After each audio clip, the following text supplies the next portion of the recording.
This is Chad Fairey here. We're here with the first episode of the Victory Lap broadcast, brought to you by yours truly, Chad Fairey and Tyler Corbitt.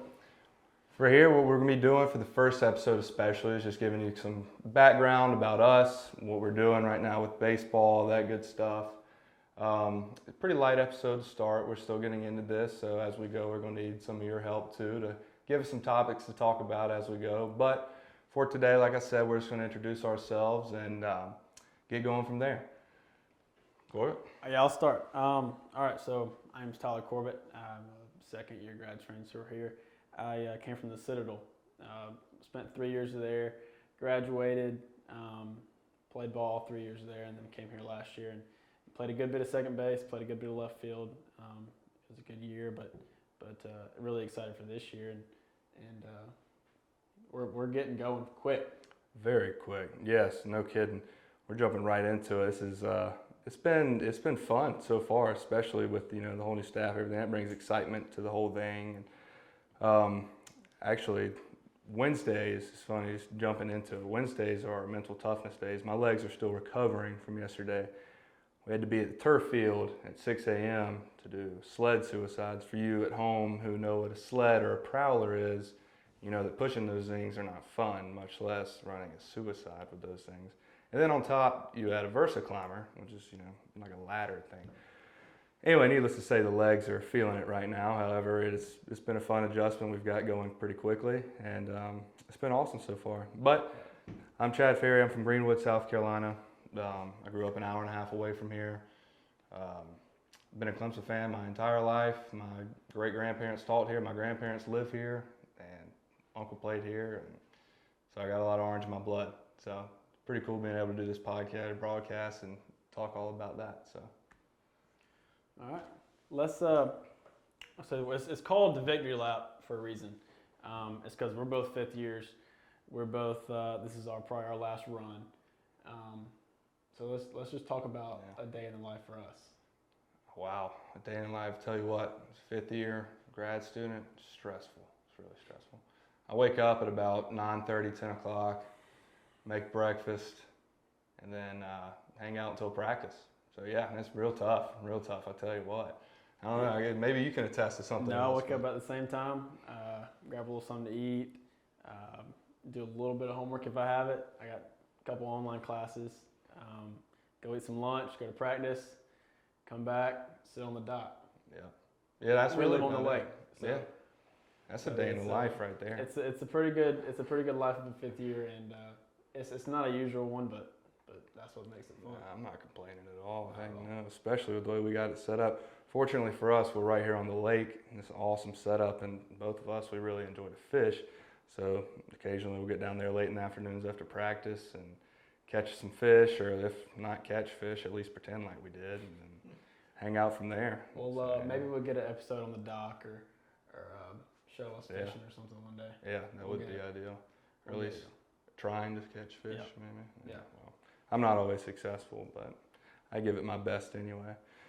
But yeah, so fifth year, obviously, as you can tell with us talking about fishing as much as we are, it's not as stressful, but it's still, it's still a grind with baseball and all that good stuff, but a grind that I dare say we both love, so no complaints there at all. One of the things I've written down, like I said, you guys are going to have to help us out as we go, because I got a list of things I'm talking about right now, but the new staff. That was one of the things we were going to talk about just from, episode 1, to give you guys just kind of an overview of who we're working with, so on and so forth. And if you want to kick that off. Yeah, so we got 4 new members. We got Eric Bakich, head coach from Michigan. We got Nick Schnabel, the assistant coach, hitting coach from Michigan. We've got Bellinger from Florida State. He's our pitching coach. And then we've got our new one, Griffin Mazer. He's our volley. He's our volunteer assistant, and they're awesome. They're super high energy. They bring a lot to the table. They're very detail oriented. Yes. Everything's laid out. Very detail oriented. Very specific. And there's a reason behind everything they do. Which is cool too, because like being detail oriented.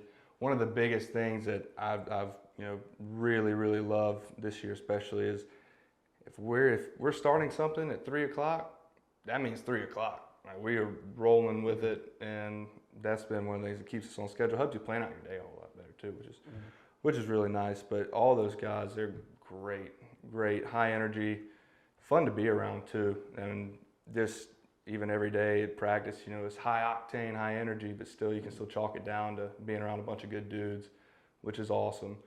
So practice so far has been great with them, in my opinion. Anyway, let's talk about a little bit of what we're doing team-wise. Like, we're not doing too much baseball stuff right now. We're doing a lot of team building, and that comes with the Wednesday mornings, the mental toughness. We're really putting emphasis on knowing each other. Building great teammates before any of the baseball stuff right now. Right. I think that's one unique thing from this program right now from a lot of other programs across the country is we're holding off on the baseball stuff a little bit right now. We're still doing a lot, but a majority of it right now is team building, is character building. Right now we're working on building people in the program. Yeah. But just building a good foundation for the team, honestly. It's one of the things that when you hear about it, it's kind of confusing if you're not there to actually experience it, if you're not there to actually see exactly what's going on. But one of the biggest things that we're doing is the emphasis on knowing everybody's name is something that some people be like, well, of course you're going to know everybody's name, as you play around, practice, whatnot. But the emphasis behind it is we're a band of brothers. And of course, if you have brothers, sisters, you know their names because they're your brothers. So, for me, you think maybe speaking for both of us here, I don't want to speak for both, but as a fifth year, you got freshman pitchers coming in that you don't see a whole lot. Sometimes it's pretty tough to get their names down. But the thought process behind it is, if you know your brother's name, you're going to know, your theoretical brother's name, if he's on the team. And it's even deeper than names. We're learning, we're focusing on like hometowns, we're focusing on high schools, we're focusing on family. We're really just trying to dig deep into knowing each other and just building, like I said, that foundation first before we do anything baseball-wise. And that foundation also, it keeps everybody together, which is something I've come to appreciate too, because, create that good solid foundation as a team before anything else, and you can build on that, which has been something that's been really cool. So doing those little things, learning each other's names, doing different things with each other. And actually, one of the new things we're about to be doing is, I guess you could say, learning more about our ancestry. We're going to be interviewing former players that were here at Clemson from, 50s? The 50s, 60s. Yeah, 50s, 60s, all the way up until as recent as last year. The guys who, stand out. I don't want to say just all stand out, so I guess obviously they were. But we're going to be interviewing those guys to find the similarities in the great Clemson teams, which is something, we're digging deep to get into, is that ancestry, the brotherhood thing, all that ties in to create a solid foundation for a team. So looking forward to building off of that. Yeah, for sure. And I think, that's also, we're also going to try to have some great former players in here. We're going to, I think, one of the main ones I want is Mike Freeman. We're going to try to get him on here. Might get some Jack Leggett on here soon. Might get Benjamin Paulson. Might get Paulie in here. Yeah. We might get some good guys in here, and some active players. We might have some Ben Blackwell. Yeah, Ryan Ames, and then maybe some other athletes in different sports. So it'll be interesting. But right now it's we're putting a good focus on just learning everything about the program before we build. Right. Yeah. And even as we bring these former guys on, hopefully we're able to get them on here, but as we do, they'll be able to also share similarities in the good teams. And that way, you guys at home will be able to see the same things that we are, which will be pretty cool too.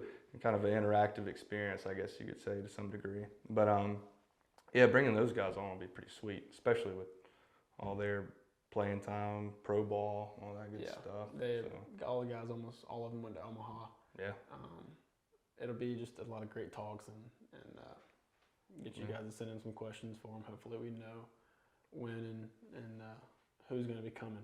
Yeah, definitely. That's going to be the biggest thing, is planning it all out. But we'll we'll get there. Like I said from the start, we're going to need you guys' help to get us going. You know, I have an email set up that I'll share at the end for you guys to send in questions. So you guys can ask us questions at home.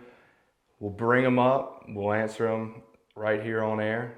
So that way, you know, if you have any questions, whether it's about practice, whether it's about whatever, ask it. And we'll give our best possible answer. So try to keep it interactive for you guys. Hopefully you guys will enjoy this thing. So we're both fired up, ready to get into it. So going in this next portion, why did you choose to come to Clemson? All right, so we knew I went to the Citadel first. Went there for 3 years, which was an experience. I could imagine. It was rather different, but after I finished up there, I kind of knew that there might have been some better baseball for me to be played. And like I said, I was graduating in 3, so I was going to grad transfer, and I wanted to pick a program that was not only winning, but I wanted to pick a school and a university that would supplement the Citadel degree as well as Clemson does. And Clemson just kind of opened its doors for me, and I ran through it and didn't look back. It was a decision that was incredibly easy to make. Yeah, I could imagine. Mine, yeah. I could imagine, especially coming from the Citadel. I couldn't imagine. Just the facilities coming from mid-major to just Power 5. It's a whole different world. It opened my eyes, and it's just everything's here for you. And with school and baseball, I couldn't find a better combination. Yeah, it's a good combo. Speaking of facilities too, another interesting duo we might be able to bring on is Riley Bertram and Willie Weiss. Weiss is correct. Yeah. They both were transfers from Michigan. So being able to hear them, we've already obviously got the scoop about Michigan, the facilities they have there, but compared to what we have here, and as people who've seen our facility before, we are extremely fortunate to have what we have. We have one of the nicest facilities in the country, I dare say, definitely in the ACC. Yeah. 100%. And it's completely different too, because they're coming from a cold weather climate. I didn't even think about that. It's just everything's almost all turf. So I mean, it comes with it. Just that transition from cold to hot will be interesting. But yeah, so that's they'll be able to give some good perspective on the differences. Big Ten, ACC. Even like I said, facilities, all that good stuff. And they're coming with Coach Backich. So I mean, they're veteran guys, they're seasoned guys, and they've won with Coach Backich. They've been to Omaha, so that would be a good conversation. And it's we're looking forward to having them on. That Omaha experience in itself is something that's I would love to hear about. Yeah, I actually this past summer I watched the YouTube video that they had, Clemson baseball with the Omaha trip. For you guys that don't know about it, you can just Google Clemson baseball Omaha on YouTube, and they have like a whole breakdown of the trip to Omaha. I think it was 2010. 2010. Yeah, 2010. Paul It's pretty cool. Yeah, Paul was there. I think Brad Miller was on that team. Pretty sure. Yeah, Paul was on that team. But anyway, it was a pretty cool video for you guys to watch. But kind of going back to the why Clemson thing, for me anyway, I grew up, from the time I was born, I had Clemson gear on. My grandparents lived right above the SO Club, so I was coming up here to go to baseball, basketball, football games, soccer games from the time I could walk. And so it was a pretty easy decision as soon as I got offered to come here. It was a no-brainer. But even deeper than that, this place is special. It really is. The gratitude that I have, especially, after spending 4 years here. I love this place. One day I would like to, raise a family here, maybe work here within the university, which I think would be really cool. But just my why for Clemson was just the fact that I've loved it since the day I was born. So, to be right here behind the camera talking about it is pretty cool. Kind of coming. Yeah, and I'm from Columbia. I grew up in Gamecock country. Yeah, that's right. Yeah. My whole family was Gamecocks growing up, and it just wasn't for me. Wasn't a fan of it. Columbia is just nothing like Clemson. It's nothing like the upstate. There's better. You can't beat it up here. Are you frowned upon in your family for choosing Clemson? No, they're Clemson fans now. Okay, well that makes sense. That makes it a little bit better. They flipped quick. Yeah, I don't even know if I'm trying to think. My entire family's Clemson. Actually, my little cousin just let us down. She just went to South Carolina. I don't know why, but good school for her major, you know. But outside of that, I like to give her a hard time. Yeah. But yeah, so Clemson's a very special place. I wish everybody had the opportunity to go here for 4 years. That'd be something that I think a lot of people would. That'd just be awesome. Yeah. And your grandparents live right here on the lake. Yeah, and that's one thing. It's pretty cool now because where Corbitt and I are living, we live right on the water. We've got both of our boats down there, and actually my sophomore year and a little bit of junior year. Sophomore year and a little bit of last year, my senior year, I lived with my grandparents, so I could just walk down there, hop on the boat, fish, whatever. And it's one of the unique things about Clemson. I don't know another And they school live on the lake. almost directly behind SO Club. Yeah, So, short walk. like for last week's game day, I drove the boat up, docked it at their dock, walked over to the SO, walked to the game, and that was there's no traffic that way. Yeah, no, you don't have to worry about traffic. Get right to it. Yeah, nice, good little setup. Yeah, so but yeah, that goes way back. I think that house was built in the 40s, I believe, by my great grandparents. So my great grandfather was like the dean of admissions here, or something. Way back when, so it goes way back. Yeah, I don't know all the details. I have to figure all that out one day. It's kind of interesting to talk about. But tell us about your golf game, since I'm not an avid golfer. Not necessarily today's round, but when did you get into golf? Why golf? Is it just something that I don't know. I think I got into golf probably the same time everybody else did, was around COVID. I was at the Citadel. There's not much to do at the Citadel. So I started playing golf then, and I think probably just about everybody on the team plays golf. Yeah. So that's one thing we do a lot, is we go play a lot of golf. Basketball is a hot spot for it here. Yeah. So we've been playing a lot of golf there. When I was at Citadel, I was in Charleston. I was fortunate enough to play Kiowa Island a lot. Played Bulls Bay a good bit. Just some really, really good courses up there. Yeah. And I've gotten pretty good. I've gotten good enough to have a good time out there. Yeah, so I've heard. Yeah. So, and like last year we had a nice little golf tournament set up. We had a good time with that. That was fun. We're going to have to organize that on our own terms. Yeah. And have a good time with it this year. But yeah, so golf's a pretty big staple in my life. Yeah, it's not so much in mine. Not so much at all. I think if I had to guess on average, if I was to go out there and play golf right now, I'd probably shoot 120. Maybe, I don't know, 110 maybe. I don't know. That just makes you tired. Yeah, and then I lose all the balls and have to buy more. It's a pricey sport for me. But John and Kobe at the basketball, they've done a great job with it. Those greens are rolling good right now. Yeah. My granddad plays out there a lot. Yeah, played there this morning. It's good. Yeah, I was about to say that's the only place that I've actually. Well, I take that back.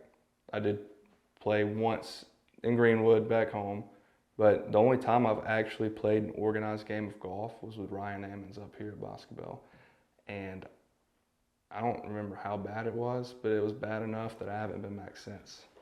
Between you and Ryan, it's probably a lot of balls missing.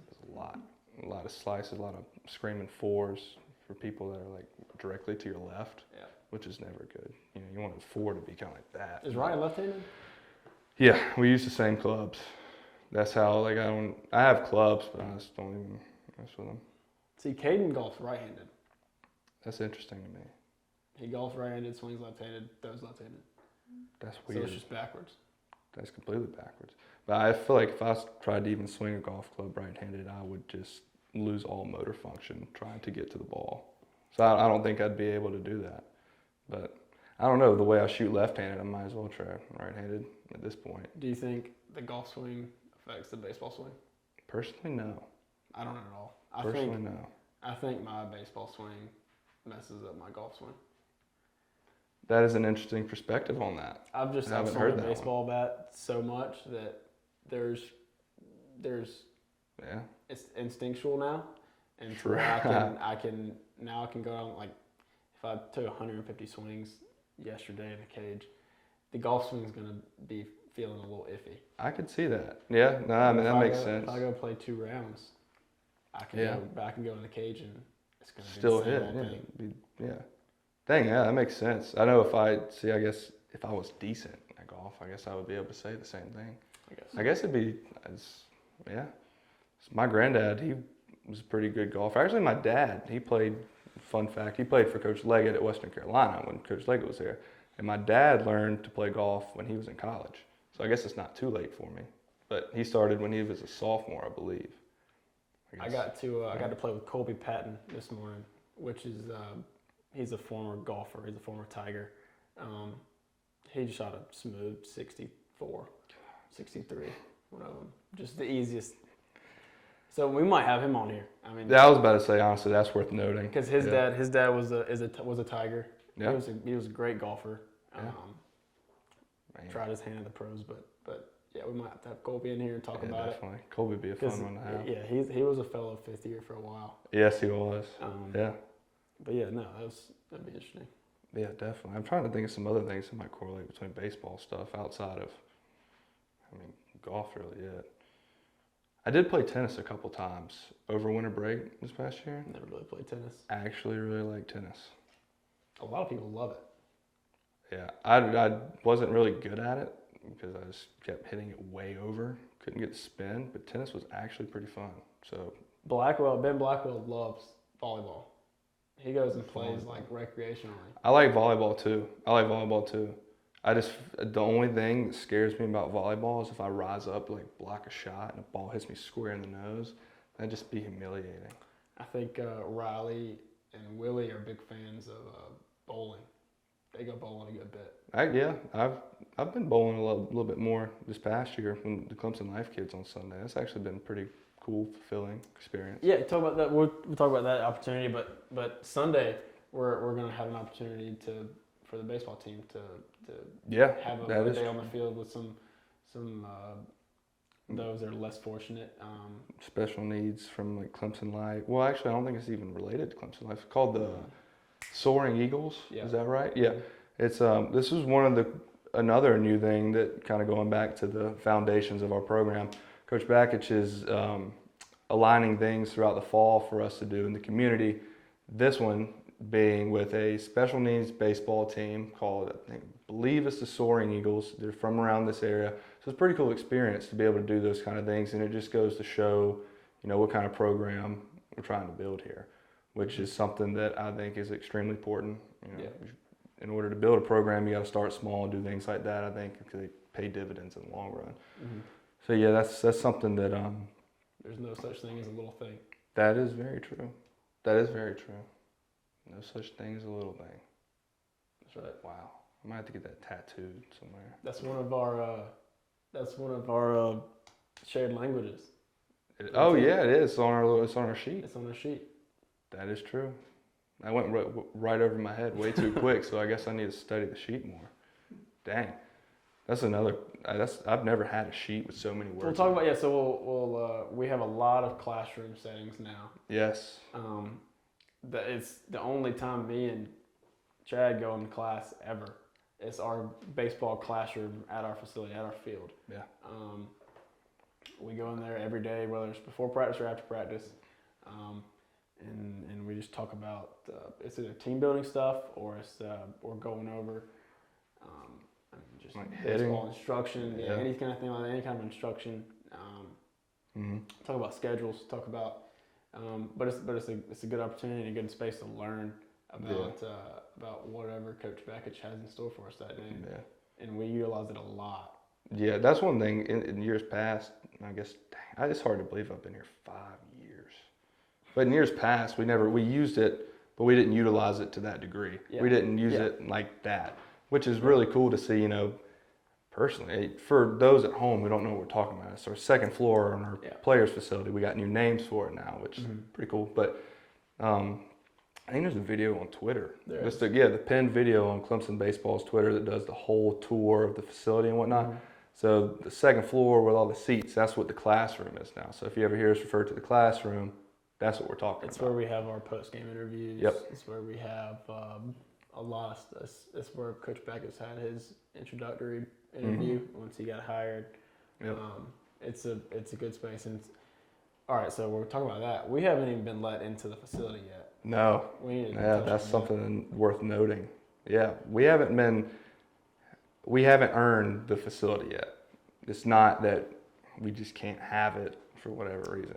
We haven't earned it yet. And even if you guys have been, I guess, you know, a lot of you guys will keep up with us on social media and whatnot, we're wearing, I dare say, some of the most heinous gear I could imagine.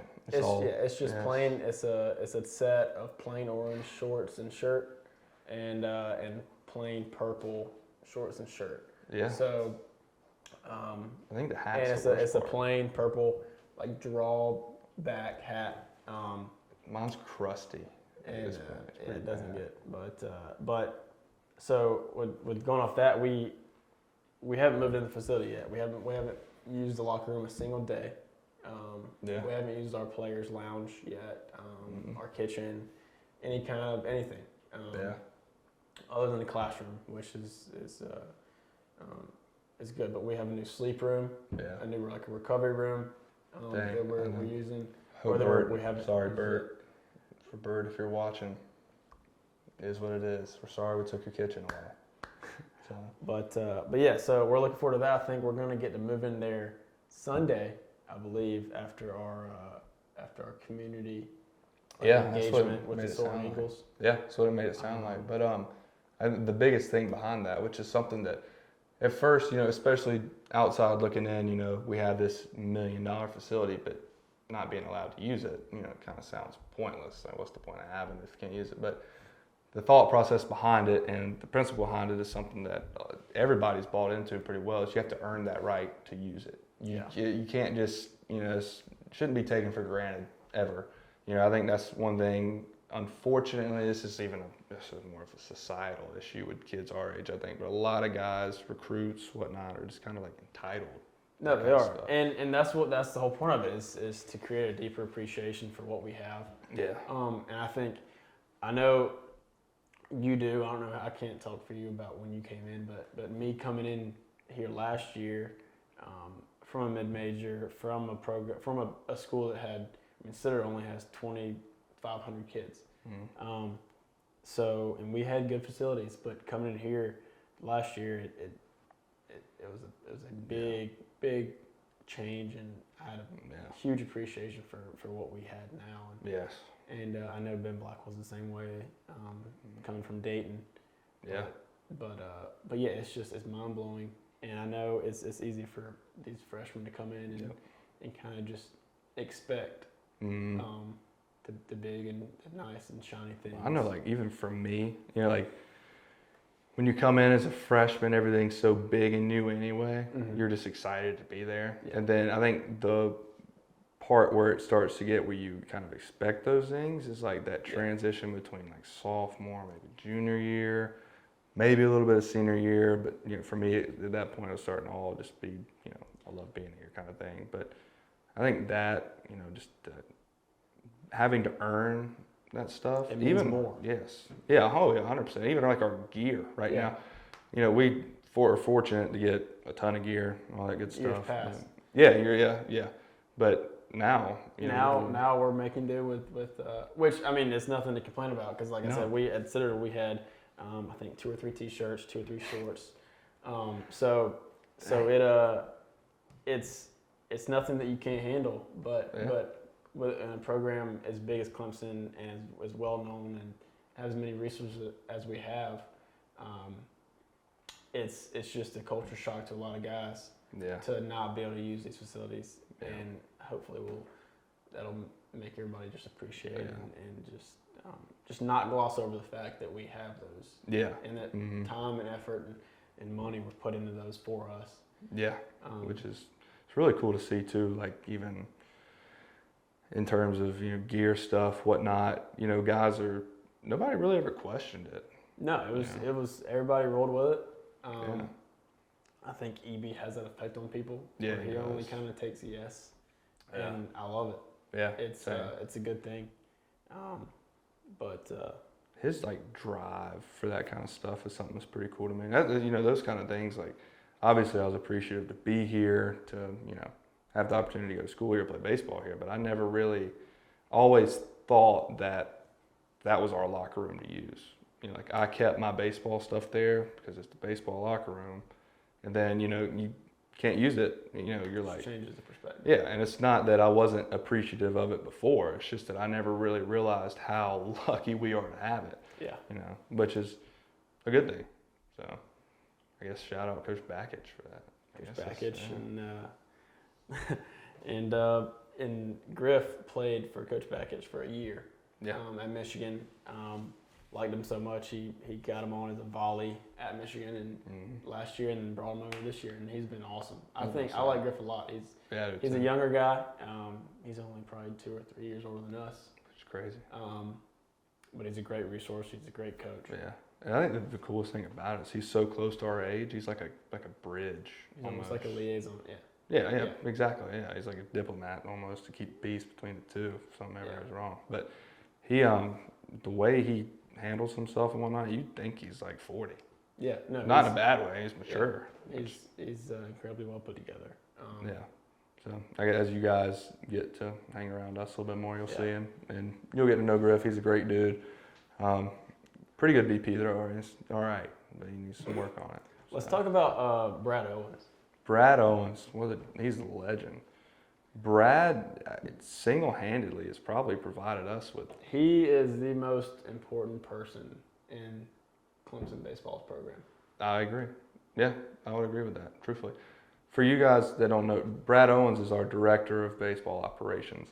He does everything. Any kind of logistical, anything. Yeah. It's from ordering a pregame meal to a hotel to our gear to anything we need for the cages, anything we need. He is a jack of all trades. It's the only job he's ever had. That's the craziest thing to me. It's his first, and he's been here for how many years? A lot. I don't know how many. I don't want to say 20. Yeah, I don't want to say that long either, but it was here. It's got to be getting close. I guess it would be, because, dang, I'm trying to think.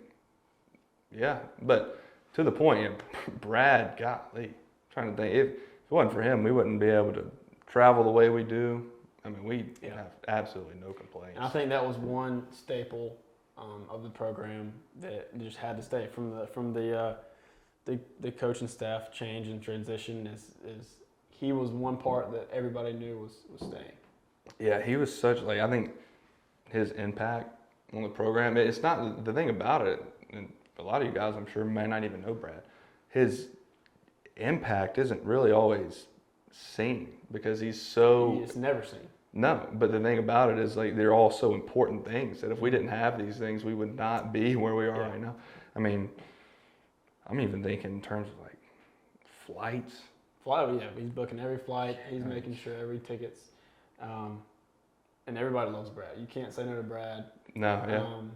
And even another thing like camps. He does camps. He does. Yeah, which is, man, camps this summer. He's awesome.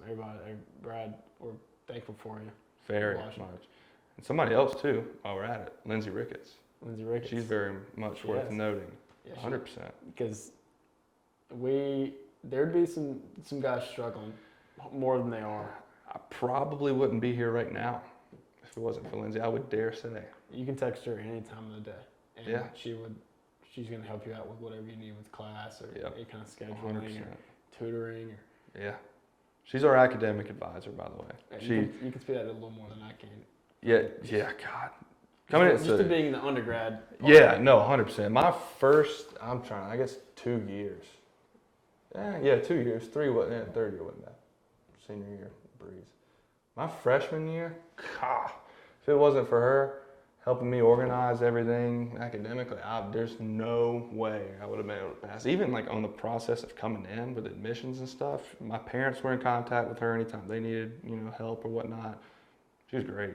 Yeah, I guess she was. The transition from Citadel to getting my application in and getting admitted and getting my classes and then getting books she made it really, really easy. Yeah, and she's awesome. Yeah, those are definitely two of the most. And she loves Clemson too. Oh, 100%. That's what makes I think Brad cool too. They both just have that love. I mean, every sporting event, and she does. I mean, she has a connection to the athletes because she is an advisor. But she's at all the soccer games. She's at all the baseball games. She goes to. I mean, She loves it. Yeah, 100%. Definitely the best academic advisor in my opinion. Not that we've had any other experience with it yet, but it's hard to beat Lindsay. It's hard to beat Lindsay. That'd be tough. But yeah, even like you said, like other sporting events and whatnot. That's one thing too. I think is pretty cool is how she's able to support other sports and all that good stuff. But the common denominator between her and Brad is like they both are from the area, love Clemson. Love Clemson. Yeah, which is something that's I think makes this kind of makes this place Clemson. Yeah, I guess that's ultimately the best way to put it. Yeah, makes it Clemson. Everybody loves it here. Yeah. So, but yeah, that's especially one of the biggest things for me is how I don't want to say family oriented or whatnot, but kind of is a big family. And talking about love in Clemson, Jack Leggett. Yeah, golly, loves Clemson. He is, yes. Do we even? I guess I don't know what he's not a coach. He's not a coach. He's not. No, but he's around. But he's back in the program. Yes. Right. If we're talking about love in Clemson, Jack Leggett is back. Yes. 7 is back.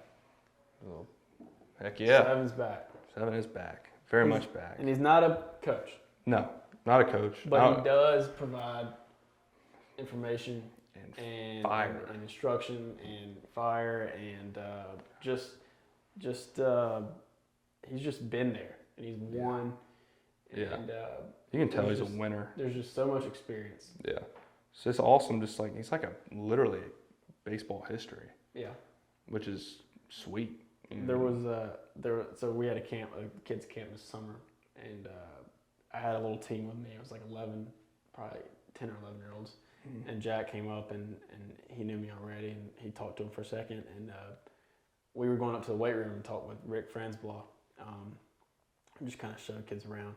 And Jack looks at me and goes, "Where are you going next?" And we said, "We're going to the weight room." So he's like, "All right, let's go." And he just starts taking off sprinting. The kids look at me, and I look back, and I'm like, "We got to go." So we just start taking off after him. I bet those kids were like, "What the world?" Jack's 68 years old. Yeah. Just taking off running. That man's a fireball. So, if he can do it, there's no excuse that we can't. And I love that's that. a fact. And he's not going to ask you to do anything that he hasn't done. He's not going to do anything that he wouldn't do himself. That is very true. Even just having him around, just like a roar of energy. Super high energy. Fired up real quick too. It's pretty cool. He's never had a cup of coffee in his life. That is the craziest thing to me. You would think that he has at least 5 cups of coffee before he's out of his kitchen. Mm-hmm. The way he's just. We our mental toughness Wednesday. We were at the field at 5:30 2 weeks ago. He shows up. He lives an hour away. Yeah. In Greenville, and he shows up with his dog, Coco. With Coco, just ready to go. Just wide awake, just ready to attack the morning. And that's one thing too. It's kind of starting to pick up on things, especially hanging around a legend like him. That energy is contagious. It is contagious amongst guys, especially when it's 5:30 in the morning and you're about to go run. Yeah. You know how low energy that is as a team? God, it's like morale is like. Create it. Yeah. You got to create that energy. He brings it in, and it's just like everybody's like ready to go all of a sudden, which is pretty cool to be able to have an impact like that. And we talked earlier about knowing people and about knowing them personally and being able to make that connection with them. Jack Leggett's one of the best at just knowing people and just being personable and actually caring, because he'll ask you about anything. He'll ask you and he'll remember it. He's not just saying it to talk. He'll remember it and it means something to him.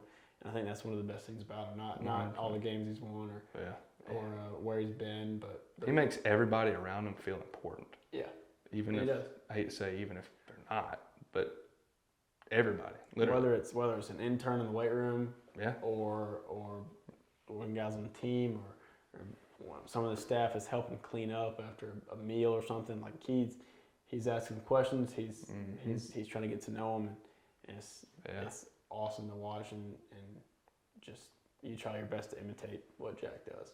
Yeah, it's infectious, 100%. But anything else you want to add?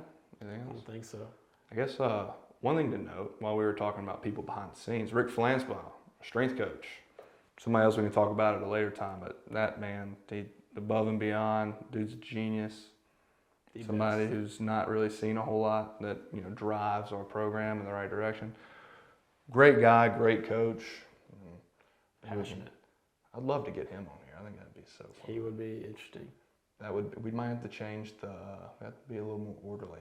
We would. But still be pretty cool. Nobody cares more about Clemson baseball and winning games than he does. Winning especially. And he doesn't want any part of the I did it. Yes. He wants us to win for us. Yep. And that's awesome. Yeah. I respect that. Yeah, I respect him so much. Yeah. But, before we get off, I told you guys I had an email for you to send in questions.